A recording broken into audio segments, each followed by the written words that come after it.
Hey, welcome back to Stark Reality Garage. Hey, you can see in the background my garage is empty, and that's because I have a new thing to work on. And I'm not quitting on all my other projects, especially not the MR2. Definitely have some things to do on that. But then again, they cost a little money. So I stumbled across a great little project that I think I can do some repairs on, get up and running, and flip it and make some money on a pretty quick basis, even though it's in the fall. So I'll show you what I got. Here's the new project bike. So this is a 1985 Honda Magna V30. So it's a 500cc version. It's a V4 liquid cooled, kind of a cruiser slash standard bike. They'd only made this for a couple of years, and found this one on Craigslist, and it caught my eye because the guy listed it and said, "I give up," on his headline.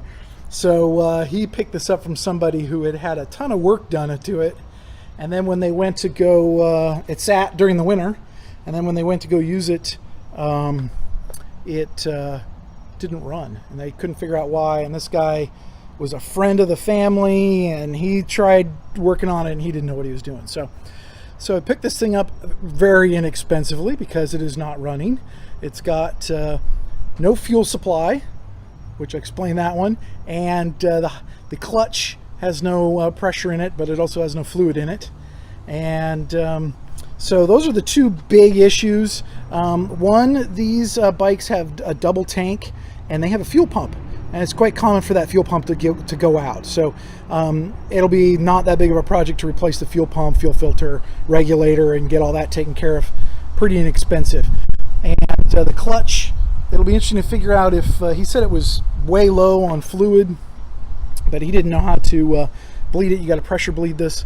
So hopefully it's just a fluid issue, and we'll get it taken care of. It could be a slave cylinder. We'll see.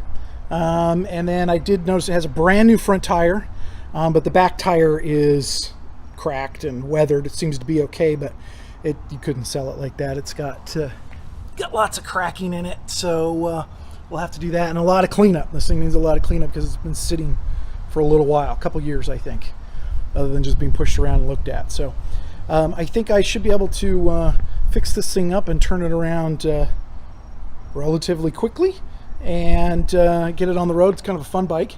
And oh yeah, and by the way, it has 30,000 miles, 31,000 miles. There it is, 372. So, but these bikes can do an enormous amount of miles.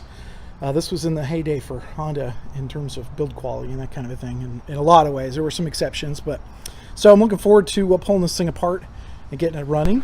And all right, so I got the bike in the garage and starting to pull it apart to get to that fuel pump, which I know is an issue. So you got to do quite a few things to get down to the fuel pump. Obviously, you take the seat off. You have to take the battery out, and then you got to take the wheel off. I guess that's the other big thing. So got the wheel off, and definitely I'm going to need another wheel. This thing's very weathered, lots of weathered cracks, and it's obviously holding air, but it's hard as a rock and very weathered. So right now I am waiting for the fuel to drain out of the bottom fuel tank. You got two fuel tanks. This is almost done. Making a mess everywhere.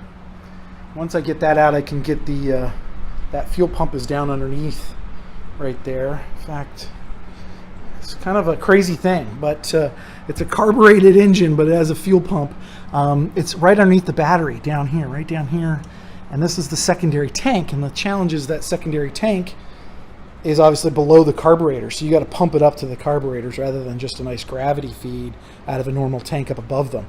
So that's the problem, and very common that these things go out.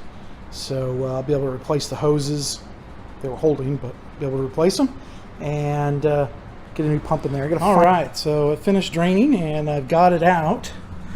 But the only tricky thing, the connector for the fuel pump is here behind the reservoir for the coolant. So that was a little you just had to finagle to get it out of there. So the trick was getting the pump goes right underneath this flap and right in there. So I got the hose. This one goes to the other tank. This one goes up to the carburetors. And let's see. This is how it goes in. You got your petcock there. This is the pump, the two going out the side there, and this is your fuel filter right here underneath this. So it's kind of one little system set up here. So I got to find a pump that is this size and hopefully has these two connectors in this way so that it's nice and easy to connect everything, and a new fuel filter. And then we'll be good to go. A couple connectors, a little hose. I think I'll probably replace a little bit of this hose maybe. And so now I can go order what I need now that I got it out, and then we'll figure out getting it back together, see if I can get some fuel going to this thing and get it to run. I also have to get a battery, so I got to get a battery. Never run without a battery too. So we'll see what we can do. I guess first half of the first project done. All right, so this is the fuel pump and the fuel filter. I just pulled it apart, and if you can believe it, this is all the gunk that came out of the back of this filter when I pulled it apart. So I don't know if that's just like rust particles or what, but this both appear to be original. So, you know, if this is the original from I don't know, however long, 30 plus years ago, it's been picking up a lot of stuff over the years, and that could very much be why no fuel's moving through this thing. So here's the old pump and the new pump. They have the exact same connectors, so it'll just snap right in. Just pulled it out of the little rubber boot. In order to do that, I pulled these up, straightened them up, just made it easier. Just have to clip off this little plastic little, I don't know, mounting little thing, because I don't need it. And we'll be good to go. Right, I got it all swapped in there. The new fuel pump, the new filter. I swapped the battery from my other bike because the new battery hasn't gotten here.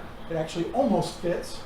And so you can see the lights are on, and we're ready to give it a go. I've been priming it a little bit, so I think we should be able to get it going.